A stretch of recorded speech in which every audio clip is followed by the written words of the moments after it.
दोस्तों, एक तरफ महाकुंभ की चर्चा हो रही है कि कैसे लोग इस महाकुंभ को अपने महान आस्था के साथ महान पर्व के रूप में मना रहे हैं। लाखों की करोड़ों की संख्या में लोग भीड़ से प्रभावित होने के बाद भी लोग नाम नहीं ले रहे हैं, भीड़ कम होने का नाम नहीं ले रहा है और लोग फिर भी दर्शन करने आ रहे हैं, जा रहे हैं और स्नान करके ही जा रहे हैं। तो वहीं दूसरी तरफ हमारे देश के राजधानी दिल्ली का जो है एक बहुत ही अभी नया सीएम का जो है प्रस्ताव आया और सीएम पद से रेखा गुप्ता को चुना गया है और रेखा गुप्ता इस बार महिला कैंडिडेट के रूप में बीजेपी के पार्टी से जो है सीएम पद पे विराजमान हुई है। और उन्होंने ही इस बार ऐसा चमत्कार कर दिया जो कि आज तक न किसी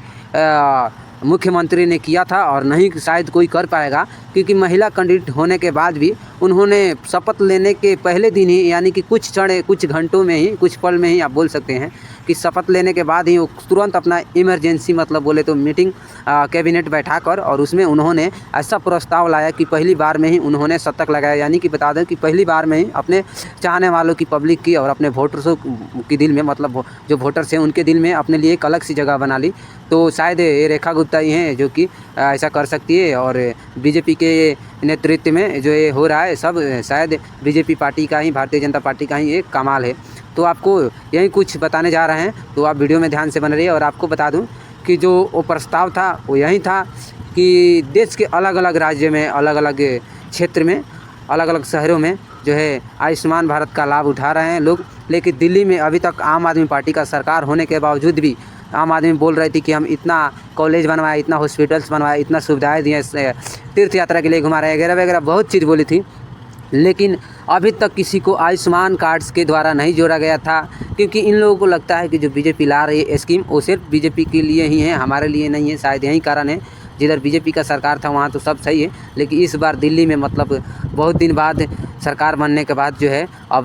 रेखा गुप्ता का पहला कैबिनेट जो बैठा उसमें यही प्रस्ताव जारी किया गया है कि जो है आयुष्मान कार्ड के तहत किसी भी आम व्यक्ति को 10 लाख तक का जो है हेल्थ इंश्योरेंस समझिए एक तरफ का है कि आयुष्मान कार्ड अगर आप बनवा सकते हैं तो 10 लाख तक का आपको फ्री में जो सरकारी सुविधा का इलाज होगा, मेडिसिन होगा, सब कुछ फ्री में दिया जाएगा। तो कहीं ना कहीं ये रेखा गुप्ता के लिए एक बहुत ही बड़ी जीत हासिल है, क्योंकि पहली बार पहले दिन ही शपथ लेने के बाद ही उन्होंने इस प्रस्ताव को जारी किया और इस पर आनन फानन में, यानी कि तुरंत एक्शन लेने के बाद तुरंत बोली कि इसका काम शुरू हो, और शुरू हो भी गया है। आपको बता दूं कि दिल्ली में अब आयुष्मान कार्ड से सबको जोड़ा जा रहा है और दिल्ली के अब तक जितने भी पब्लिक थे, जो जितने भी बुजुर्ग थे जिनको इलाज के लिए बहुत परेशानियां झेलनी पड़ती थी, हालांकि विपक्ष पार्टी बहुत सारे हॉस्पिटल्स भी बनाए हैं, लेकिन जो क्या है अगर बड़ा खर्चा आया तो कहीं भी, अगर प्राइवेट भी है,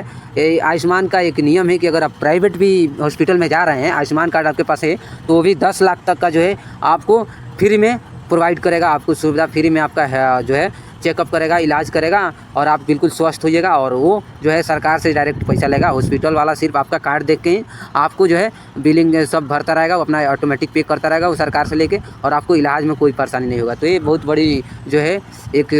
अच्छी स्कीम है सरकार की तरफ से और रेखा गुप्ता के लिए ये बहुत ही मतलब एक शुरुआती पहलू अच्छा जो है कार्य से शुरू हुआ, जो कि पहली बार में ही सबका दिल जीत लिया। बाकी इसी तरह के वीडियो के लिए हमारे चैनल को सब्सक्राइब कीजिएगा। फेसबुक पे देख रहे हैं तो पेज को फॉलो करना मत भूलिएगा, क्योंकि आगे भी इसी तरह का हम अपडेट लाते रहेंगे, क्या हो रहा है सब वीडियो में बताते रहेंगे। देश दुनिया की सबसे छोटी बड़ी सब खबर हम कवरेज करने की कोशिश करेंगे और बने रहिए हमारे साथ। मिलते हैं किसी अगले वीडियो में नए अपडेट के साथ, तब तक लिए बाय बाय।